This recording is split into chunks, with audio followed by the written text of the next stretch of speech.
Mercredi 20 avril, bienvenue dans votre journal télé de la mi-journée. On débute avec un peu de civisme et l'épineuse question des dépôts sauvages.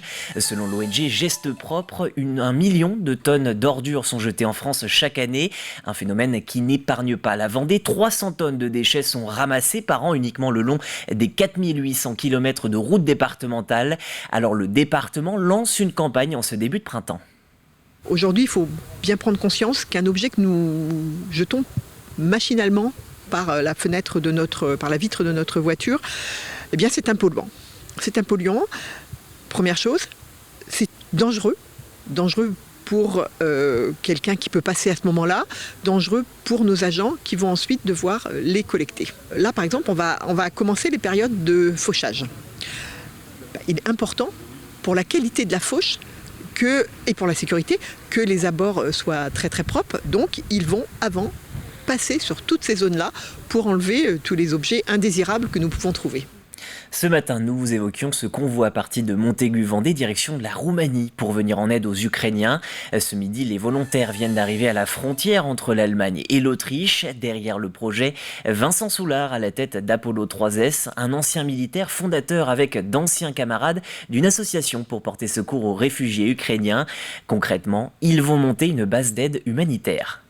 On va monter une base à Constanta, c'est un bâtiment, un grand hôtel-restaurant qui est désaffecté, qui nous a été prêté par la Roumanie.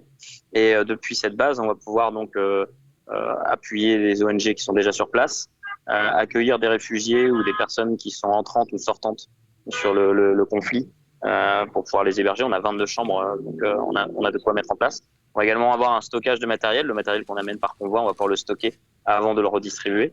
Et puis enfin, dans un second temps, il est possible qu'on puisse mener des actions un peu plus concrètes au niveau de la frontière ou des zones qui en ont besoin, des actions de secourisme ou d'extraction de personnes. Et pour les aider à financer ce déplacement et le deuxième convoi partant aujourd'hui du sud de la France, une cagnotte Litchi a été ouverte au nom de l'association SOS Section Opérationnelle Secouriste France-Ukraine. Le Piper L4B s'offre une seconde jeunesse. Vous vous souvenez peut-être de cet avion, nous vous en avions déjà parlé ces dernières années sur notre antenne. Construit en 1942, il est retrouvé dans une grange voilà 4 ans et vient d'être entièrement retapé par des passionnés. Bilan de l'opération 50 000 €. Alors pour fêter son nouvel envol, l'organisation créée autour de sa restauration a proposé ce week-end une journée de fête. Pierre Dalicieux.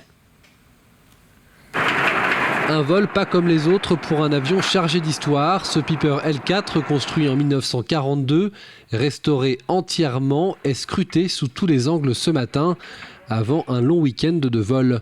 Chaque détail compte avant le décollage. On fait le niveau d'huile, on vérifie, il y a une vérification quand même avant de prendre l'air.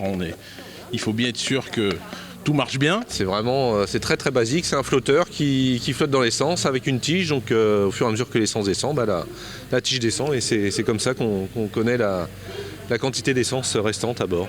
L'association Piper 43 059 Project a restauré cet avion mythique de la Seconde Guerre mondiale, propriété de l'armée américaine. Il était destiné à faire de la reconnaissance à basse altitude avant les combats.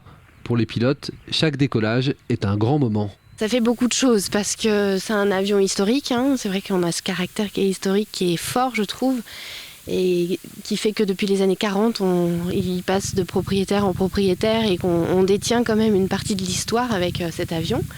Et puis après, quand on est pilote, c'est la mobilette, quoi. C'est le petit avion qu'on sort facilement, qu'on met en place facilement et avec lequel on fait le petit tour le dimanche pour son plaisir et pour le plaisir de le voir revoler, quoi. Au sol aussi, ce petit avion chargé d'histoire fait tourner les têtes. À commencer par le mécanicien de la bande, toujours aussi ému à chaque fois qu'il le voit s'envoler. Au bout de 3 ans de travail, c'est énormément de plaisir et c'est aussi un peu d'angoisse parce qu'on pense au moindre boulon. Est-ce qu'on l'a bien serré? Est-ce que tout va bien se passer?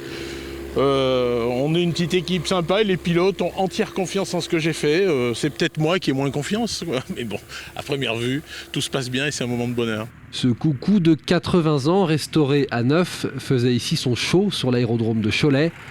Mais il devrait rejoindre très vite son port d'attache, là où sa restauration a commencé, tout près de Noirmoutier.